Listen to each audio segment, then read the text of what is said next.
ఓ పక్కన రైడెన్‌కి 22,000 కోట్ల రూపాయల భారీ రాయితీలు ప్రకటించింది ఆంధ్రప్రదేశ్ ప్రభుత్వం. వాళ్ళకి కేటాయించిన భూముల విలువ 25% రాయితీ ఇస్తారు. మరో 15 ఎకరాల ల్యాండింగ్ కేబుల్ స్టేషన్‌కి కేటాయించారు. ఈ భూములు స్టాంప్ డ్యూటీ 100% మినహాయింపు ఇచ్చారు.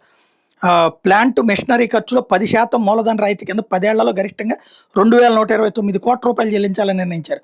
జీపీజీడబ్ల్యూ ఫైబర్ యాక్సెస్ కోసం చేసే వ్యయంలో 30% మొత్తాన్ని 20 ఏళ్లలో ప్రభుత్వం చెల్లిస్తుంది. ఆపరేషన్ యాజమాన్య నిర్వహణ ఛార్జీలు ప్రతి 3 ఏళ్లకు 5% చొప్పున పెంచుతూ 282 కోట్లు చెల్లించబోతోంది. డేటా సెంటర్ నిర్మాణం కోసం 2,245 కోట్లు జీఎస్టీ మినహాయింపు ఇచ్చింది. 5 ఏళ్ల పాటు లీజుల మీద చెల్లించే జీఎస్టీని పూర్తిగా మినహాయిస్తారు. దీని విలువ 1,745 కోట్లు. నీటి ఛార్జీల మీద 10 ఏళ్ల పాటు 25% రాయితీ ఇస్తారు.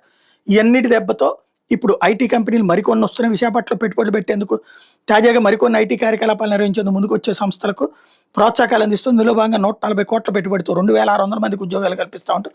ప్రతిపాదనలు పంపించినటువంటి ఇమిజినోవేట్ టెక్నాలజీస్ ఇండియాకి కాపులుప్పాడులో 4 ఎకరాలు కేటాయిస్తూ రాష్ట్ర ఐటీ ఎలక్ట్రానిక్స్ శాఖ కార్యదర్శి కాటమనేని భాస్కర్ సోమవారం అడ్రస్ ఇచ్చారు. AP IT and global capability centre GCC policy 24/29 ప్రాతిపదికన ఎకరా 2 కోట్ల చొప్పున భూమి కేటాయించినట్టు ఉత్తర్వులు పేర్కొన్నారు. తమ సంస్థకు బహిరంగ మార్కెట్ ధరకు కాకుండా పాలసీ ప్రకారం ఎకరా 2 కోట్ల కేటాయించాలని చేసిన అభ్యర్థన మీద సానుకూలంగా స్పందించారు.